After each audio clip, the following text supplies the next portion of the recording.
होगी स्टार्ट। चलो बेटे कॉपीज़ खोलो। लास्ट लेक्चर में ना रोटेशनल मोशन में इंडेक्स डिस्कस किया था कि कौन से टॉपिक हैं, कितने मार्क्स का क्वेश्चन कहाँ से आता है। ठीक है, सारे टॉपिक बता देते कौन पेपर में आने हैं, कौन सिलेबस में कट दिए हुए हैं। ठीक है, but still we have to do some topics, जैसे रोलिंग ऐसे है, रोलिंग मोशन सिलेबस में कटता है रोटेशन में, बट हम उसको करेंगे। ठीक है, तो कोई लॉन्ग क्वेश्चन नहीं आता। ये सारी चीज़ें मैं डिस्कस कर चुका हूँ कि मोमेंट ऑफ इनर्शिया पेपर में कितने मार्क के क्वेश्चन आते हैं, फिर एंगुलर मोमेंटम के ऊपर कैसे क्वेश्चन आएंगे। ये सारी टर्म्स हमने पढ़ ली हुई हैं, torque, angular momentum, moment of inertia. हाँ जी, लास्ट लेक्चर में कर लिया।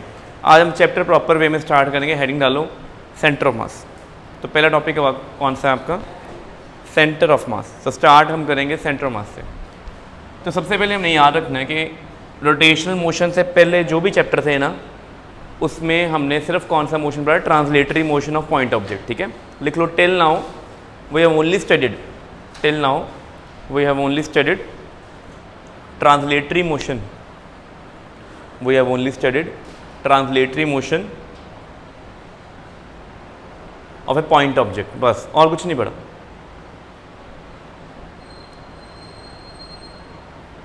Translatory motion of point object. Next line में लिख लो some extended objects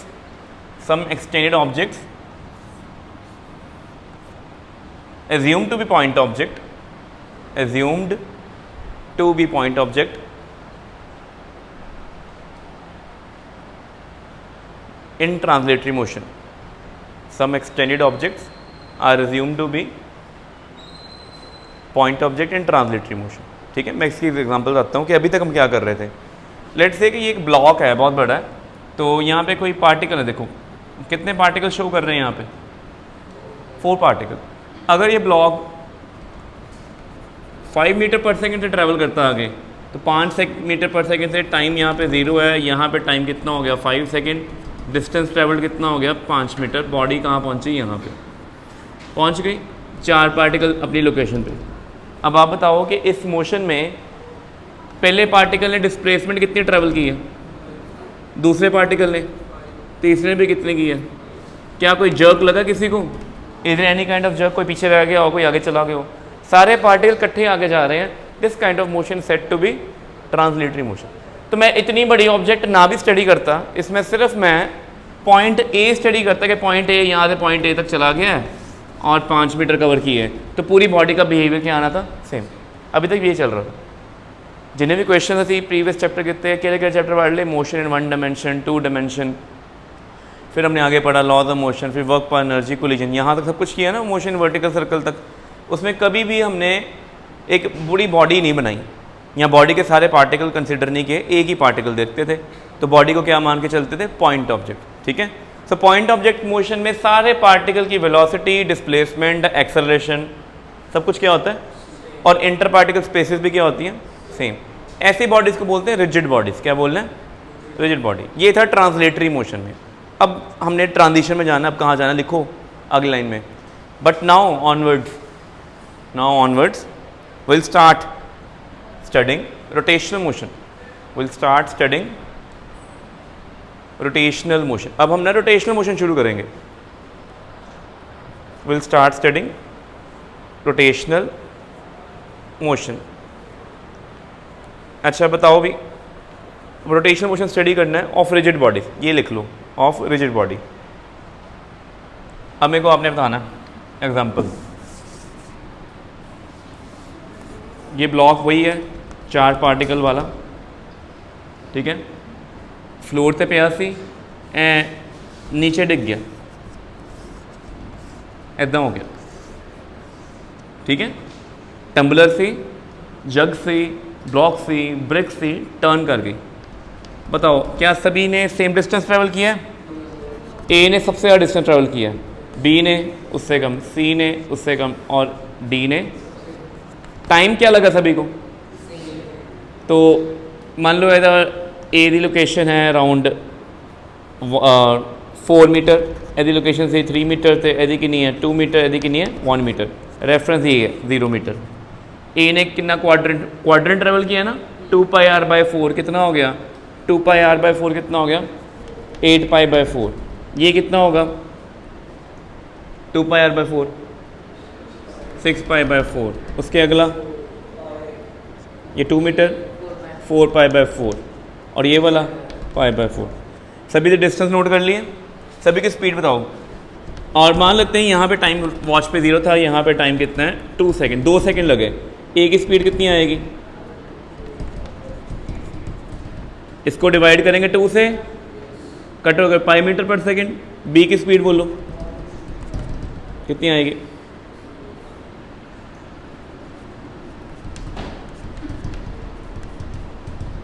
three pi by 2 ये होगी क्या? गलत लिखा मैंने, 3 पाई बाय 4। सी की स्पीड बोलो पाई बाय 2। डी की स्पीड बोलो pi by 4 already, pi by 8। Speed देख रहे हो आप? ये पाई बाय 4 है ना डिस्टेंस, पाई बाय 4 डिस्टेंस है। टाइम कितना लगा यहाँ तक आने में? 2 सेकेंड्स। कितने लगे? तो स्पीड कितनी आएगी? पाई बाय 4 डिस्टेंस है, उसको किससे डिवाइड करेंगे? 2 से। किधर?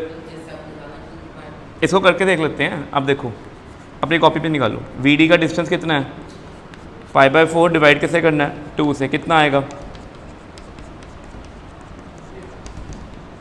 ठीक है। वी सी का डिस्टेंस कितना है? 4 पाई बाय 4 डिवाइड बाय 2 कितना आएगा? पाई बाय 2 ही आएगा। ठीक है। स्पीड आ गई सभी की? क्या सभी की स्पीड सेम है? क्या सभी को फिर इस बॉडी को सिंगल पार्टिकल सपोज कर सकते हैं पॉइंट ऑब्जेक्ट? तो जब भी एक बॉडी, देखो बॉडी सेम है, ऊपर केस में क्या हो रहा है? ट्रांसलेशन। ये कौन सा मोशन है? ट्रांसलेशन मोशन में क्या हुआ है? सारे पार्टिकल्स की स्पीड क्या थी? तो इसको पॉइंट सपोज कर सकते हैं। यस, क्या मान सकते हैं इसको? पॉइंट। बट इस केस में क्या हो रही है? रोटेशन। पॉइंट सपोज कर सकते हैं इसको? नो, नहीं कर सकते। समझ लगी पहले? इसका मीनिंग अब हमारे पास एक्सटेंडेड ऑब्जेक्ट्स आएंगी, अब हम उसको पॉइंट ऑब्जेक्ट स्टडी नहीं करेंगे। स्पीड सभी की डिफरेंट है, डिस्टेंस डिफरेंट है, एक्सेलरेशन भी क्या होगी? डिफरेंट होगी। एक चीज़ सेम होगी। क्या लगता है इन सभी पार्टिकल्स में एक चीज़ सेम है, वो क्या है? टाइम। पहला पॉइंट क्या है? टाइम। इंटर पार्टिकल स्पेसेस भी सेम है। ये पार्टिकल, ये लेवल और ये लेवल, इन दोनों में एंगल कितना है? Pi by 2। पाई बाय 2 बोलेंगे। ए ने बॉडी रोटेट कर गई, बॉडी क्या की है? रोटेट। बट पार्टिकल क्या थे? सर्कल में। पार्टिकल क्या थे? सर्कल। लिखो एक पॉइंट नीचे। ये डायग्राम वगैरह ड्रॉ कर लेना, सारी सब नोट करना है। जगह छाड़ दो, कहाँ जाके नोट कर लेना वीडियो के। ठीक है, जगह छाड़ दो। लिखो इन rotation, in rotation about any axis, in rotation about any axis all particles circulate, all particles circulate in rotation about any axis। किसी भी एक्सिस के अराउंड अगर बॉडी रोटेट करती है ना, all particles circulate, सारे पार्टिकल की करेंगे? सर्कुलेट, सर्कल च होंगे। ठीक है। बॉडी रोटेट कर रही है, बॉडी की है, बट पार्टिकल क्या थे? सर्कल में। याद रखना। फैन देख लो, फैन रोटेशन में है, फैन के ऊपर ऐसा करो, आप पता है करो, आप एक और एग्जाम्पल बताता हूँ। टायर दे फ्यूल इंजेक्शन होता है, फ्यूल जहाँ पे, सॉरी फ्यूल नहीं, जहाँ पे एयर फिल करते हैं, आपने देखा होगा ऑनलाइन में लाइट मिल जाती है, एलईडी कहीं लगाई होती है एलईडी, और लाइट लगा लो। टायर क्या कर रहा है? एक्सेस के अबाउट रोटेट, बट वो लाइट क्या करेगी? सर्कल। तो पूरी रेड कलर की रिंग नजर आती है ना गाड़ी जब चल रही होती है, और जी पॉइंट से एलईडी लगाई है टायर दे एयर कनेक्शन के ऊपर, वो की कर रही है? It is circle. But tyre क्या है? सो बॉडी जब रोटेट करती है उसके सारे पार्टिकल क्या करते हैं? सर्कल में घूमते हैं। ये ठीक है पहले बात? तो जब सर्कल लिखो for rigid body, for rigid body in rotation, अगला point, for rigid body in rotation, for rigid body in rotation, all particles may have different distance, displacement, speed, velocity. All particles may have different distance, speed, velocity, acceleration, but they all have same, but they all have same। क्या क्या चीज़ same होगी उनके पास? लिखो पहला point, first लिखो angular displacement, they all have same angular displacement theta. देखो सारे angle 90 degree turn कितने हैं ना, एंगुलर डिस्प्लेसमेंट सारे कितनी है π/2। Angular displacement comma angular velocity, second मान लो, सेकंड लिख लो या कॉमा डाल लो, angular velocity, and third is angular acceleration. ठीक है, सर्कुलर मोशन में हमने तीनों पढ़े थे, डिस्प्लेसमेंट, वेलोसिटी एंड एक्सेलरेशन तीनों पढ़ी। रोटेशन में क्या हो रहा है, बॉडी रोटेट कर रही है, पार्टिकल क्या कर रहे हैं, सर्कुलेट। दोबारा से तीनों टर्म्स आ गई। अल्फा सिंबल क्या क्या होते हैं पता है ना आपको, थीटा, ओमेगा, अल्फा। अब हमारा चैप्टर इनके साथ चलेगा। ठीक है, तो क्या रोटेशन मोशन, जब आप किसी बॉडी का स्टडी करोगे तो पॉइंट ऑब्जेक्ट स्टडी करोगे। पहला point, we can't assume to be point, हम इनको पॉइंट नहीं मानेंगे, हमने क्या करना है, इनका सारे पार्टिकल देखने हैं। फिर और नई चीज़ें कौन कौन सी पढ़ेंगे अब हम, थीटा, ओमेगा एंड अल्फा, ये पढ़ेंगे। यहाँ तक क्लियर हो गया। इन तीनों के लिए थीटा, ओमेगा, अल्फा सेम है, बाकी सारी चीज़ें डिफरेंट है। बोलो कौन सा, डी ने, अच्छा डिस्टेंस 2π/4 आना है, मीन्स ये वाला, इसका रेडियस कितना है, हाँ ये 2π आना है यहाँ पे। ठीक है, तो वी डी की स्पीड आनी थी। ठीक है जी, ये चीज़ क्लियर हो गया। अब हमने ना, हमारा पहला टॉपिक है सेंटर ऑफ मास, रोटेशन बाद में पढ़ते हैं। मैंने आपको पहले बताया हमने करना क्या, फ़र्क क्या है। रोटेशन एक माइलस्टोन है जो फिजिक्स को 2 पार्ट्स में डिवाइड करता है +1 में। रोटेशनल मोशन से पहले ट्रांसलेटरी चल रहा होता है, बहुत ईजी चीज़ें चलती हैं। रोटेशन के बाद क्या होता है, अब ट्रांसलेटरी प्लस रोटेशन आ जाएगा। अभी तक आपको यही पता है ये चौक स्ट्रेट जा रही है, ऊपर गई, डिस्प्लेसमेंट निकालनी आती है आपको, ये रैंडम जा रही है, वट। अभी तक आपने सिर्फ रोटेशन नहीं पढ़ी थी। अब हमने क्या पढ़ना है, अगर ये चौक घूम रही है तो चौक के सारे पार्टिकल की स्पीड सेम है, नहीं है ना, तो क्या इस चौक को पॉइंट ऑब्जेक्ट स्टडी करेंगे, नहीं, चौक को एक ही बॉडी स्टडी करनी पड़ेगी। बट फिजिक्स में ना इस सिंगल चौक में अगर नोटिस करें ना, आपको पता है 12 ग्राम कार्बन में कितने एटम होते हैं, एवोगाड्रो 6.0 10^23। तो मीन इस चौक में भी मान लो ये chalk, let's say it made up of calcium, किससे बनी हुई है, कैल्शियम की बनी, और मान लो 20 ग्राम की है, तो 20 ग्राम कैल्शियम में half of the Avogadro number होते हैं, तब भी 10^23 एटम होंगे ना। तो क्या 10^23 एटम को स्टडी करने बैठोगे अब, नहीं, हम क्या करेंगे, उनमें से कुछ को स्टडी करेंगे जब रोटेशन हो रही होगी। जब रोटेशन नहीं होगी तो किन को स्टडी करेंगे, इसके सेंटर ऑफ मास को। किसको करेंगे, अगला पॉइंट हेडिंग डालो, नहीं लिखो, for extended objects, for extended objects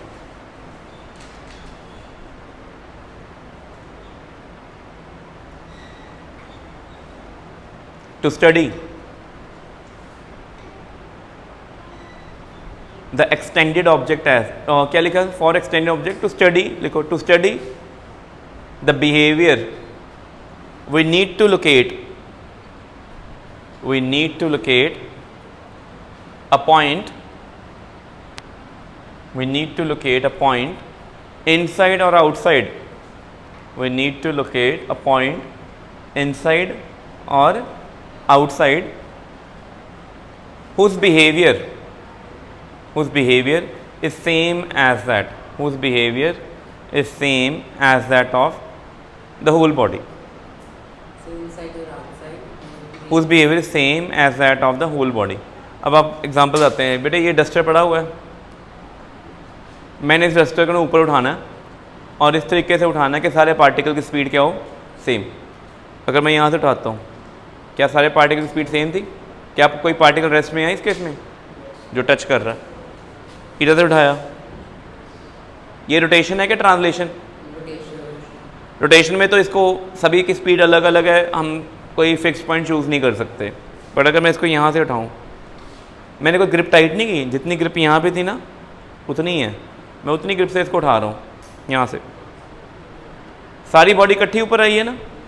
इसका मीनिंग मैंने क्या किया है, इस पूरी बॉडी के अंदर एक पॉइंट लोकेट किया था, जो क्या था इसका सेंटर ऑफ मास। मैंने अपना एफर्ट किस पे लगाया, बॉडी को उठा लिया, क्या किया, बॉडी को। और देखो जब सेंटर ऑफ मास पे आप फोर्स लगाते हो, पूरी बॉडी का बिहेवियर सेम है कि डिफरेंट है। तो अगर मैं इस डस्टर को एज ए पॉइंट स्टडी कर लूँ, कर सकते हैं, बट प्रोवाइडेड मोशन कौन सा करवाना है, ट्रांसलेटरी, ठीक है, लग गया पता। तो सेंटर मास हमारी हेल्प क्या करता है, to locate a point inside और आउटसाइड द सिस्टम जिसका बिहेवियर क्या होता है, same as that of the whole body. जैसे चौक है, ये यूनिफॉर्म डायमेंशन है ना, चौक को बैलेंस करना है, तो ये बैलेंस हो गई। मैंने फोर्स कहाँ लगा रहा हूँ, चौक पे क्या चौक के सेंटर पे? मैंने तो ग्रिप भी नहीं की हुई, अपने मूव कर रहा ना, ये क्यों कर रहा था? The behaviour of whole chalk is same as the centre mass. जितना चाक का पूरा डायमेंशन है उसका सेंटर मास ट्रैक करो, उस पर फोर्स लगा दो, काम खत्म। मशीनरी, हैवी मशीनरी, बेड घर में हिलाने हो तो अगर हम कॉर्नर से बेड को हिलाएंगे तो वो वाला पासा आएगा आगे, पिछला क्या रह जाएगा, उधर रह जाएगा। क्या करेंगे फिर?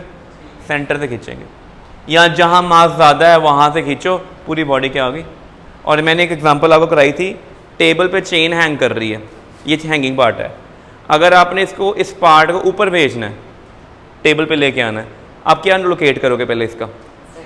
वो सेंटर पे होगा। अगर आपने सेंटर को पकड़ के सेंटर को ऊपर लेके चले गए, पूरी चेन आ जाएगी। तो हमने तब किया था ना, हैंगिंग पार्ट अगर 5 मीटर था तो उसका सेंटर मास है 2.5 मीटर पे। हैंगिंग का मास निकाला mg, और हाइट कौन सी ली, सेंटर मास वाली। उतनी एनर्जी इसको प्रोवाइड की, वो टेबल के क्या आ गया, ऊपर। ठीक है, कोई डाउट इसमें? ये चीज़ क्लियर हुई? तो पहला टॉपिक है सेंटर मास। पहले लिखो centre mass for discrete particle system.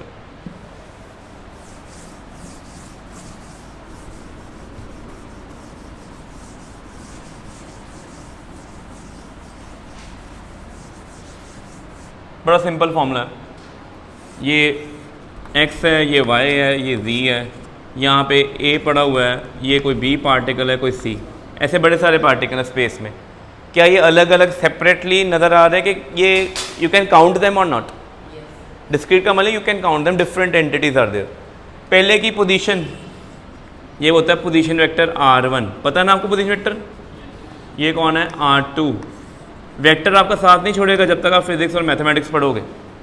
+2 में मैथमेटिक्स में पूरा एक चैप्टर है वेक्टर्स का, जो हम +1 में पढ़ेंगे सेम +2 में मैथ्स में पढ़ना आपने। ठीक है, तो जब तक फिजिक्स और मैथ्स पढ़ोगे वेक्टर चलेंगे साथ। ठीक है, इनके masses m1, m2, m3। Centre mass locate करना बहुत ईजी है, याद करो 10th में आपने एवरेज निकाली थी, मीन निकालते थे डेटा की, कैसे करते थे, fi xi summation upon summation fi, ऐसे करते थे ना। वो f1 x1 plus f2 x2 ऐसे ही करते थे। इसको बोलते हैं वेटेड एवरेज। कौन सी एवरेज होती है ये? वेटेड, जिसका जितना कंपोनेंट है एवरेज में उतना पार्ट आएगा।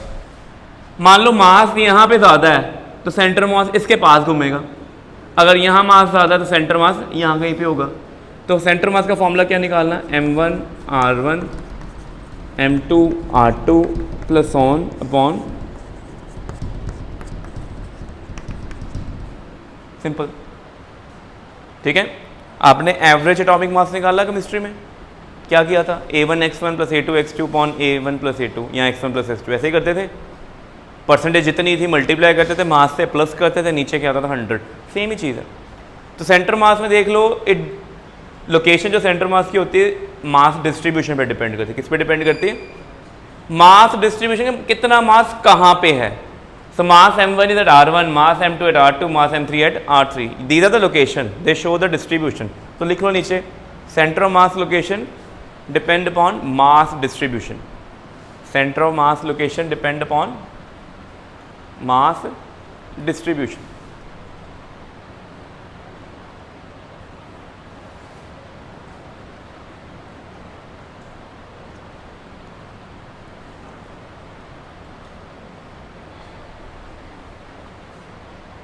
ठीक है जी।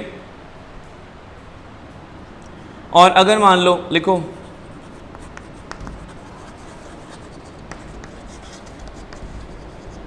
क्या हो जाए, कंटिन्यूस का मीनिंग अनकाउंटेबल पार्टिकल, पता ही नहीं है क्या है, तब पता क्या करना आपने, इंटीग्रेशन। नीचे आएगा टोटल मास, यहाँ पे क्या करोगे, r dm क्या होगा, बड़े सारे मास हैं छोटे छोटे अनकाउंटेबल। किसी एक मास की लोकेशन ट्रैक की, r वेक्टर पेपर में गिवन होगा, इंटीग्रेशन करनी, आंसर आ जाएगा। ठीक है, लिख लो। इस r वेक्टर में कितने कंपोनेंट होंगे,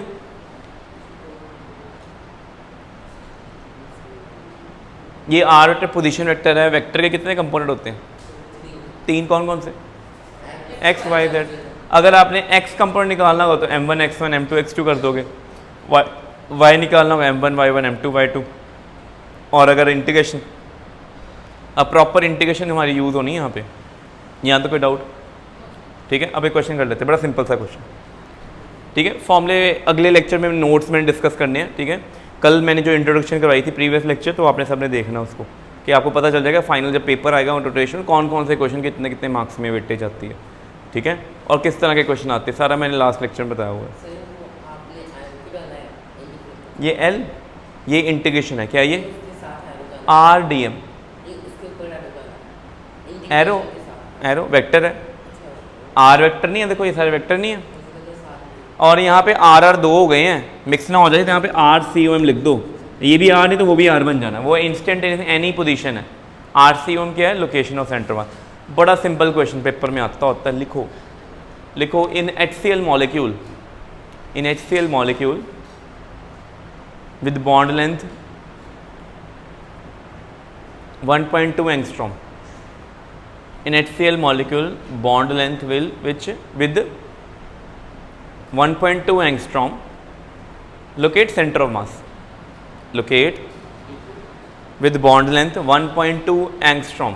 HCl molecule है, केमिस्ट्री में हमने पढ़ा है, डायटोमिक है, 2 पार्टिकल हैं उसमें, एक H है एक और है Cl। H का मास अगर M हो तो Cl का मॉलिक्यूल एटॉमिक मास कितना होता है 35.5। कितना मास आएगा इसका 35.5।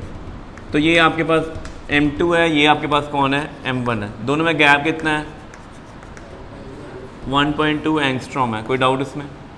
हमने इसका सेंटर मास लोकेट करना है। ठीक है, तो लोकेशन करने के लिए मेरे को रीजन चाहिए होता है, ये अलॉन्ग एक्स एक्सिस चल रहा है। ठीक है, इसको मान लेते हैं x0 पे, इसको मान लेते हैं x equal to 1.2 angstrom. Centre mass कहीं यहाँ आएगा, हैवी के पास होगा, उसकी लोकेशन ओरिजिन से कितनी होगी x इक्वल टू लेट से अननोन है, क्वेश्चन मार्क, हमने ये निकालना है।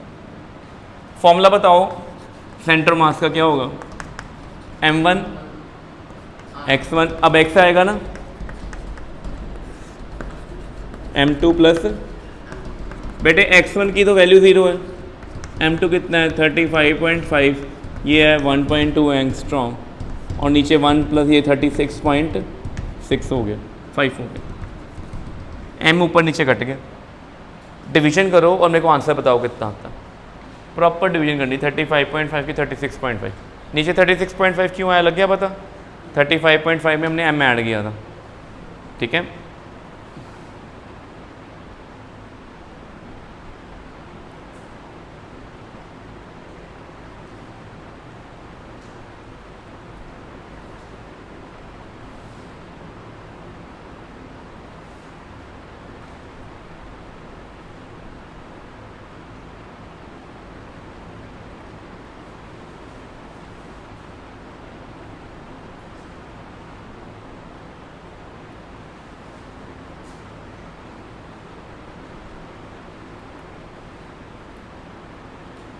ठीक है,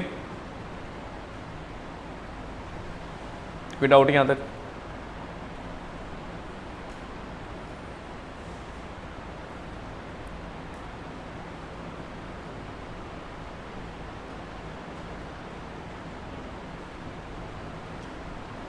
थ्री 355 को 365 से डिवाइड करो, कितना आता है 0.9 समथिंग आएगा, काउंट करो कितना आता है। 355 को 365 से डिवाइड करें तो ये कितना आएगा 73, ऊपर कितना आएगा 71, डेसिमल में निकाल लो कितना आएगा, सेकंड डेसिमल प्लेस तक निकाल लो कितना आता है, 71 को 73 से डिवाइड करो,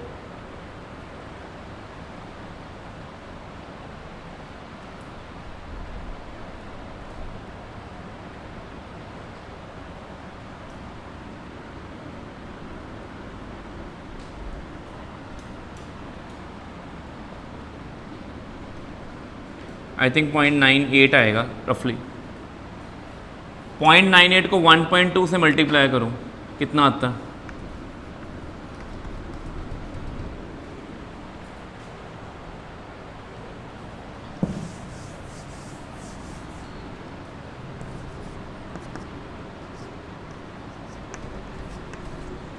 11.176 एंगस्ट्रॉम।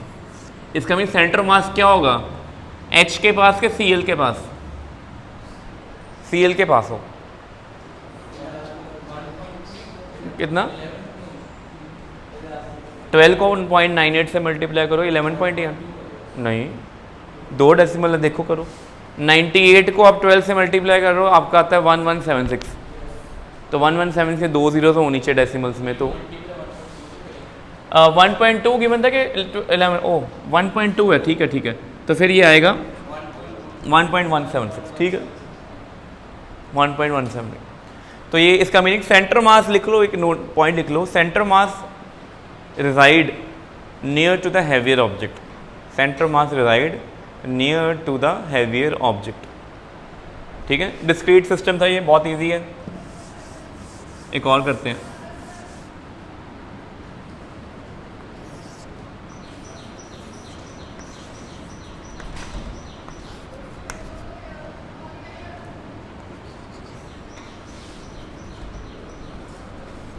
बहुत सिंपल क्वेश्चन लिखो, 4 point objects with mass,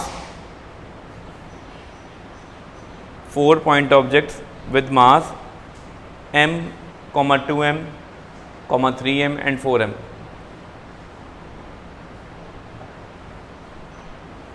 m, 2m, 3m and 4m located at the corners of square.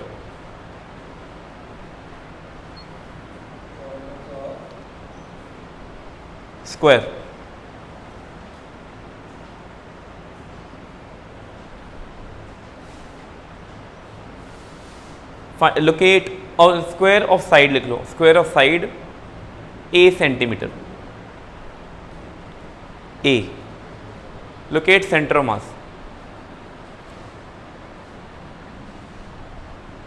बेटे बताओ, पहला मास ओरिजिन पे पड़ा हो, इसके कोऑर्डिनेट्स क्या हैं,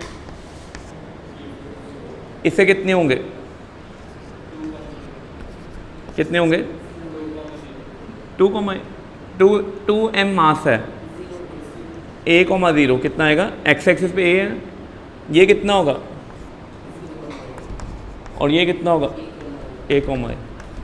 अब ये क्या लाइन में है कि प्लेन में है, कितने कोऑर्डिनेट्स होंगे सेंटर मास के, 2 होंगे ना। पहले एक्सियम निकालो, क्या फॉर्मूला होगा एक्सियम का, m1 x1, m2 x2, m3 x3, m4 x4, और डिवाइड किससे करेंगे, m1, m2, m3, ऐसे करोगे। एग्जाम में फॉर्मूला लिख के आना, आपको आंसर आता है नहीं आता है डजेंट मैटर, आपको फॉर्मूला आना चाहिए। फॉर्मूला पहले लिखोगे, उसके बाद वैल्यू पुट करनी, जल्दी वैल्यू पुट करो और आंसर बताओ कितना आएगा।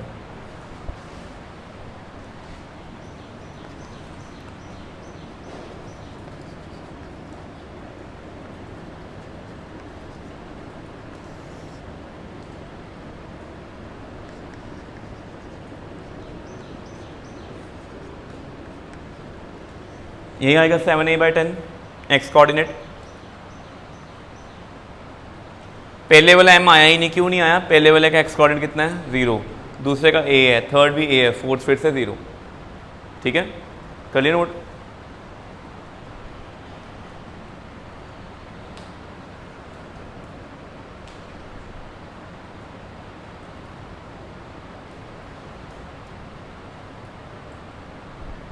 डन। y कोऑर्डिनेट बताओ,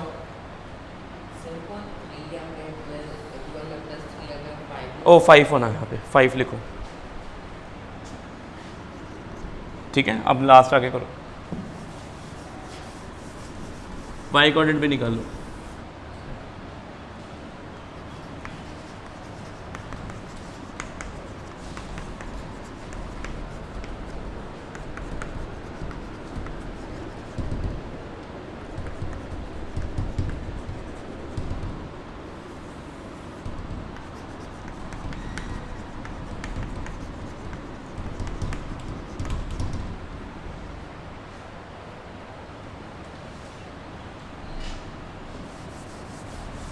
निकालो आंसर। पहला फिर से 0, 2m भी 0, 3ma, 4ma, नीचे आना है 10m, ये आना 7/10। तो सेंटर मास की पोजीशन आ गई 0.5a, 0.7a। क्या वो एग्जैक्टली स्क्वायर के सेंटर पे था? 0.5 तो बिल्कुल सेंटर पे है, बट 0.7 थोड़ा सा ऊपर है, यहाँ कहीं पे होगा सेंटर। अब ये ऊपर क्यों आया? बिकॉज नीचे देखो m एंड 2m है, ऊपर कितने 3m एंड 4m। ज़्यादा हैवी मास कहाँ पे है? ऊपर के नीचे। तो सेंटर मास कहाँ शिफ्ट करेगा? ठीक है, अब पेपर में एक क्वेश्चन लिखो, ये कर लिया नोट, आ गया? वही क्वेश्चन दोबारा से करते हैं, अगला क्वेश्चन करना।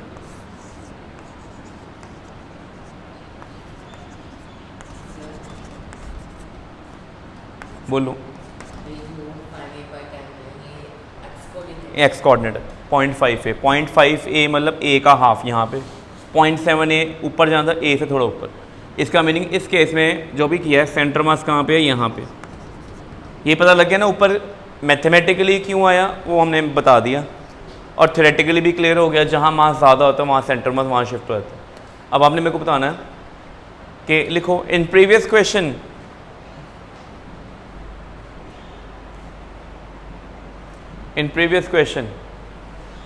if m replaced by 10m, if m replaced by 10m, m कितने से रिप्लेस किया? 10m से। what will be the new coordinates of center mass? what will be the new coordinates of center mass and in which direction it will shift? and in which direction it will shift? ठीक है, सारा सम दोबारा करना है, m की जगह 10m कर देना। अब आप बताओ, अगर यहाँ पे हम 10 टाइम्स कर देते हैं तो मेरे को नज़र लग रहा है कि सेंटर मास यहाँ जाएगा, यहाँ कहीं आना चाहिए। कहाँ चाहिए? इस जगह पे। मीन्स उसका जो x कोऑर्डिनेट होना चाहिए वो 0.5 से कम होना चाहिए, y कोऑर्डिनेट भी 0.7, 0.5 से क्या होना चाहिए? ऐसा होना चाहिए कि नहीं? यहाँ मास ज़्यादा हो गया तो सेंटर मास कहाँ शिफ्ट करेगा? इसकी तरफ करेगा, और ये डायरेक्शन क्या होगी? Towards negative x and negative y quadrant. कहाँ पे है? Towards negative x। यहाँ ये कहते हैं टुवर्ड ओरिजिन कह सकते हो। चेक करो, जल्दी करो, आंसर निकालो, नए कोऑर्डिनेट्स निकालो, कितने आते हैं। कुछ नहीं करना, न्यूमरेटर में तो कोई चेंज आना नहीं है क्योंकि 10m तो ओरिजिन पे ही पड़ा है। नीचे क्या होना है? m की जगह क्या आ जाएगा? 10m। कितना मास होगा टोटल? 10 + 2 12, 12 + 7 कितना हो गया? 17। इसका मीनिंग न्यू कोऑर्डिनेट्स अगर निकाल लोगे आप इस केस में कितने होंगे? ये 5/17 है, और y कोऑर्डिनेट क्या आएगा बेटे? 5/17 कितना आ जाएगा? नियरली 0.3a आ जाना है, और 7/17 कितना आना है? तो 17 नियरली 0.4a इतना आना है। तो देखो यहाँ तक हाफ पे 0.5 था, यहाँ पे भी 0.5 था, x कोऑर्डिनेट क्या आ गया? यहाँ कहीं आ गया 0.3, y 0.4 आ गया। देखो यहाँ कहीं पे मीट कर रहे हैं, तो जहाँ मास ज़्यादा होता है सेंटर मास क्या होता है? उसकी तरफ। अब पेपर में कंसेप्चुअल क्वेश्चन ये आएगा कि मान लो अगर आपने 10m रिमूव ही कर दिया, 10m क्या कर दिया?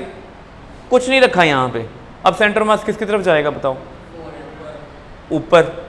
एक तो जाएगा ऊपर, और कहाँ जाएगा? टुवर्ड राइट, क्योंकि यहाँ पे मास नहीं है। सेंटर मास नहीं, यहाँ कहीं शिफ्ट हो जाना है। कहाँ शिफ्ट होना है? इस डायरेक्शन में। आप खुद काउंट कर लो, अगर आप 10m हटा देते हो तो टोटल मास बचा कितना? 4 3 7 9, 9 बचे थे, 9 आ जाना है। क्या आ जाना है? 9 अगर आया तो 5 को 9 से डिवाइड करते हो तो कितना आता है? 0.55, मतलब 5 से आगे इधर।